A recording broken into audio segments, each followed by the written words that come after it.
Leading a startup team?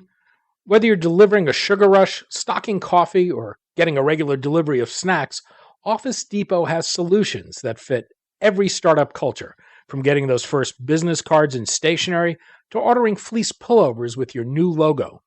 To learn how Office Depot and the California Technology Council have partnered to bring you savings on all of these startup essentials and more, go to californiatechnology.org/member benefits. I'm Daniel Levine, and this is the Bio Report.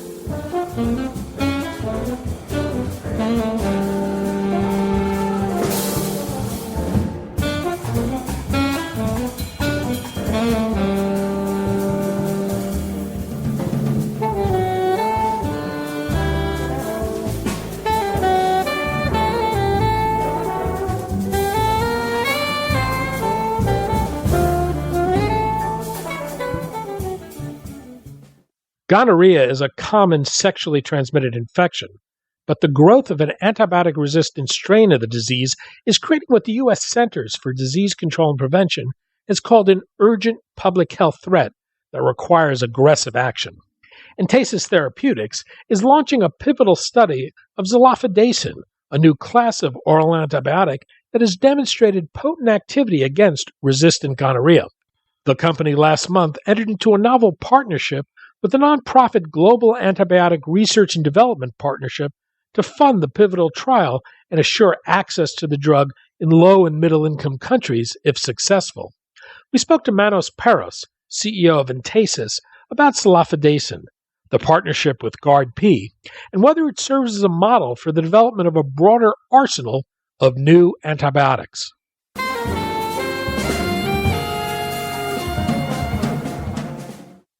Manos, thanks for joining us. Thank you for asking. We're going to talk about the problem of antibiotic resistance, the threat of drug-resistant gonorrhea, and an innovative partnership with a nonprofit to speed development and ensure it reaches patients where it's most needed.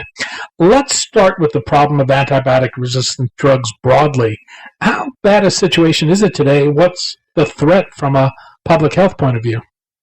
Well, things have got pretty bad, Daniel, and the situation has been deteriorating steadily, perhaps too steadily for us to notice. I think gonorrhea is a great example of the problem that we're facing across a number of pathogens, including some pathogens that are deadly infections that one acquires in hospital following surgery or chemotherapy, for instance. What happens when you treat bacterium with antibiotic? Very quickly, the organism develops a way to get around the drug, which is what we call antibacterial resistance. And that can happen in a number of ways. Bacteria are very resourceful. They have been around for much longer than we have, and they have many ways to escape the drugs that we develop to kill them with. In gonorrhea, that has taken the form of a number of infections that are now being reported globally, which are resistant to pretty much every drug that we have in our armamentarium. And this is an infection that a decade ago could be treated successfully in the vast majority of cases using a single oral drug like a fluoroquinolone. And today, physicians around the world, particularly in Southeast Asia, where the resistance seems to be emerging the fastest, have to resort to drugs that nobody really would have wanted to use anymore, that are much older, not very well tolerated. And combinations of those drugs are needed to kill an infection which would have been immediately curable just over a decade ago. In gonorrhea, the problem is more acute because the infection is transmissible, and when a disease is rapidly transmissible as is gonorrhea, the selection of resistant bacteria is amplified and accelerated. And so we moved from a place where we had an oral treatment that would treat most of the patients. Today, even in the U.S., where resistance rates are lower than pretty much anywhere else in the world, today the first line recommendation by the CDC a combination of a painful injection with an oral drug, and we are starting to see cases reported. There was a report at the end of last year of a cluster of multi-drug resistant gonorrhea in Hawaii, for instance, where even that combination is no longer working. This is why we chose to work in this disease. We at Entasis focus our work on new antibiotics, and we like to work on diseases where the medical need is so high that antibiotics are truly needed by patients. And we believe that in gonorrhea, we unfortunately have reached that point where we need those new drugs. Well, let's take a step back. I'm sure most people have heard of gonorrhea, but for people who are not terribly familiar with the disease, can you explain what exactly it is, how the disease progresses, and how it's generally treated? Well, I am a chemist. I can do my best, but this is a disease that is unfortunately very, very well known. It's been around for probably as long as we have been around. It's transmitted through sexual contact, and it usually manifests itself in the form of a discharge, a painful discharge. If left untreated, it can lead to severe mobilities, including infertility, and unfortunately, in a number of patients, it has no symptoms, and that's how the transmission is actually ensured, because many subjects unwillingly infect their sexual partners. And in terms of drug-resistant gonorrhea, how significant a problem is that today? Where does it particularly pose a big threat? And to what extent do we know about its spread? We are starting to know more about its spread. This is not a reportable disease, and so any numbers that one can find out there are always going to be from case studies and reports. But it's very clear that the resistance is growing, particularly in Southeast Asia, as I mentioned. The way resistance in gonorrhea has always developed, is growth in Southeast Asia, where perhaps the antibiotic use is less well controlled, there's less stewardship, and then it moves eastward to the western U.S. and then across the country to the East Coast. We also have cases of resistance growing in Europe, particularly from Southern Europe. The fact of the matter is, once resistance has started to appear anywhere in the world, it will eventually make its way over to wherever you are. And that's what we're facing. Resistance rates in the U.S. to the last line of treatment are still relatively low, less than 1%, but they're growing. And the past has told us that within 4 or 5 years, we will reach a threshold of 5 or 10%, where even to this last line of defense, there will be patients who will no longer respond to that. So that's the issue that we're facing. You're currently entering pivotal trials of Zoliflodacin, a first-in-class oral antibiotic to address drug-resistant gonorrhea. What is Zoliflodacin, and how is it discovered? How does it work? Zoliflodacin, as you mentioned, is a first-in-class antibiotic. The problem in treating bacterial infection is obviously resistance. And because bacteria become resistant to the antibiotics that we use to treat them, you always have to come up with new drugs. If you come up with a new drug that looks very much like an old drug, chances are bacteria that you're trying to treat are also going to be resistant to that new drug. So there are 2 ways to get around that. One way is to go after an entirely new class, a new mechanism, a new way to attack the bacteria that the bacteria has not seen before. We have taken a variation on that because Zoliflodacin is actually what we call a gyrase topoisomerase inhibitor. this is a class of enzymes in bacteria that help with replication. They help with duplication of bacteria and growth. They are a well-known target. There have been a number of drugs that have been developed and successfully used that target that enzyme, particularly fluoroquinolones, which have been the mainstay of gonorrhea treatment. Fluoroquinolones work against that target. But we did not want to develop another fluoroquinolone because obviously bacteria would be resistant, or at least partly resistant to that. So what we've done is that we looked at a different site on that enzyme. The enzyme is a complex of two proteins, and we looked at a site that's different to the one that the fluoroquinolones bind. So we have a small molecule drug that blocks the enzyme, the same enzyme as fluoroquinolones, but in a different way. And as a result, there is no resistance, no cross-resistance to fluoroquinolones. In other words, all the gonorrhea bacteria that, for the majority now, resistant to fluoroquinolones are very sensitive to zoliflodacin. So this obviously brings us the best of both worlds, because we can go forward in the clinic knowing that we are hitting the bacteria where it really hurts. It's a target that's well established, and we know we can kill them that way, but with a molecule that works where fluoroquinolones have failed. And how specific is the drug? Is it have potential other indications it can address? Well, the drug is, first of all, in terms of specificity, the enzyme is an enzyme that all bacteria have. And zoliflodacin has activity against a number of other bacteria. But when we looked at where zoliflodacin could be used, it could be developed in the same way fluoroquinolones were developed, as a broad-spectrum drug that could be used to treat all kinds of ailments. But in reality, the medical need today is higher.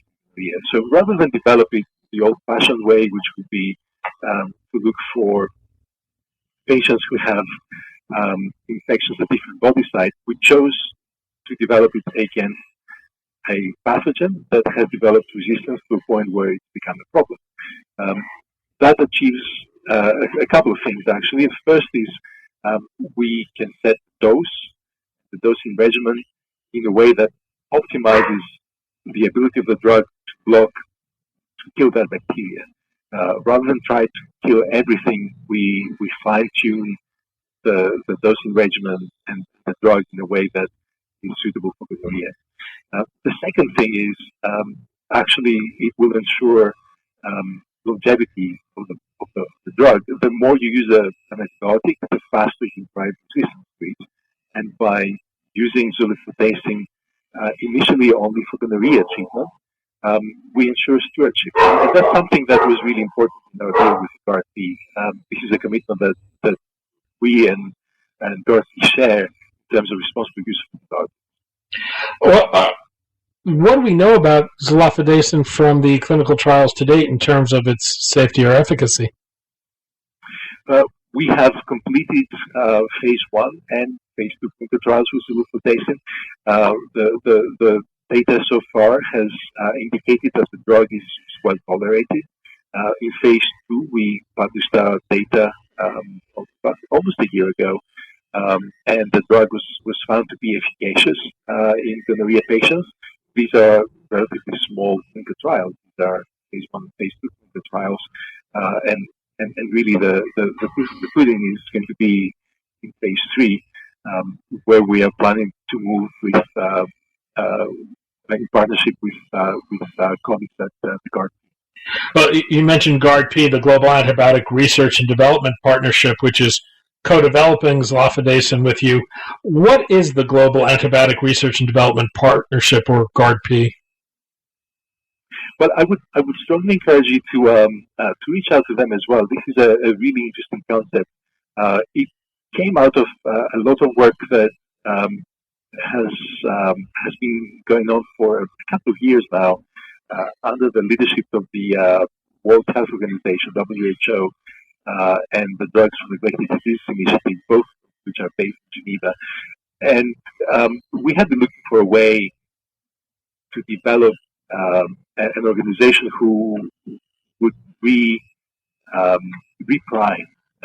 the antibiotic development pipeline uh, by bringing funding and expertise to companies that have good ideas and good products, but are perhaps uh, financially constrained in ways that slow things down. So GARDP is a not-for-profit organization. They have a very impressive pedigree in terms of their background. They have the backing of the World Health Organization, and what they will do with us is work to develop Zoliflodacin for gonorrhea patients and get it distributed to those patients across the globe. We identified a number of territories where the Global Alliance for Antibiotic Resistant Development Partnership um, would have those rights, and these are largely low and middle income countries where gonorrhea is a big problem.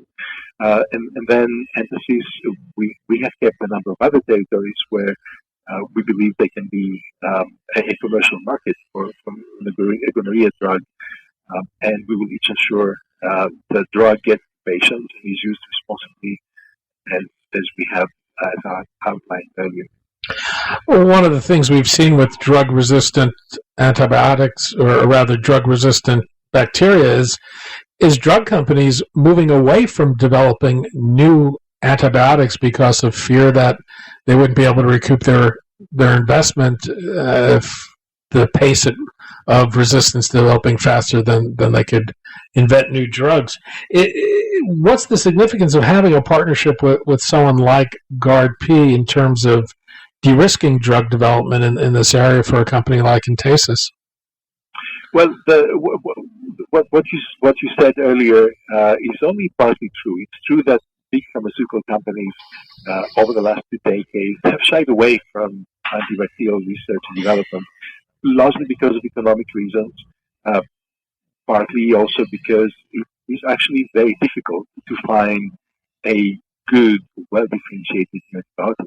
It's not an easy job. Bacteria are really good at evading them. So it's a combination of scientific, technical, and economic reasons that has held big pharma back. We are seeing what I believe is a revival for the majority in smaller companies such as us who work on this, but there are now a number of molecules in development for registration which target multi-drug resistant bacterial infections. The economic case for an antibiotic is still not as compelling as I would like to see it become. These are life-saving drugs the same way as an oncology drug can prolong someone's life. Antibiotics can actually save someone's life. But unlike oncology drugs, antibiotic treatments are usually short.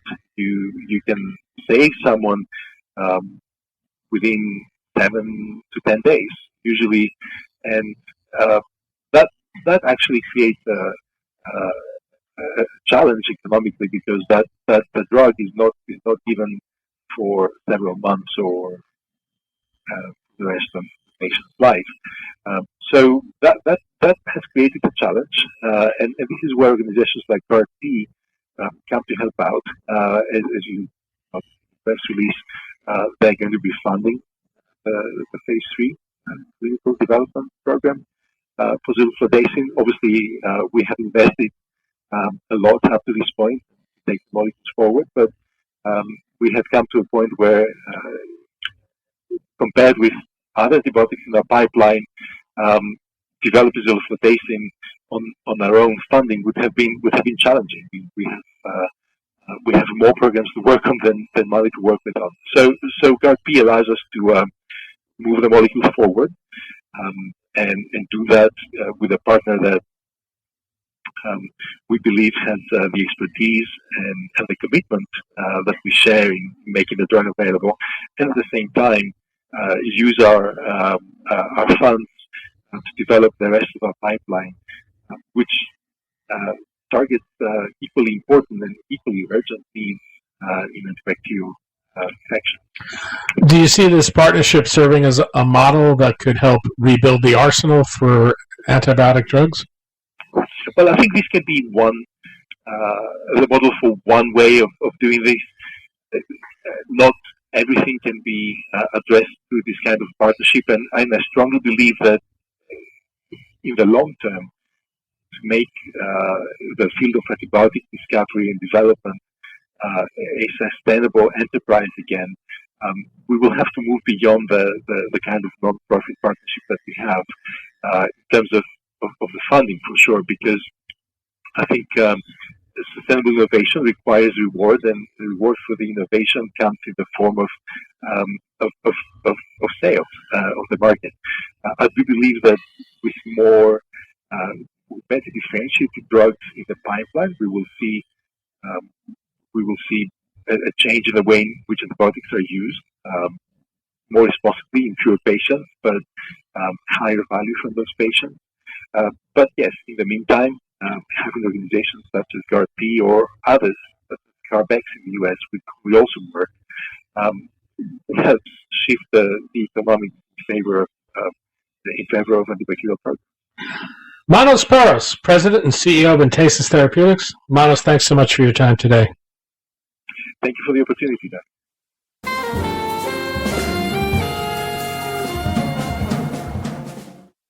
Thanks for listening.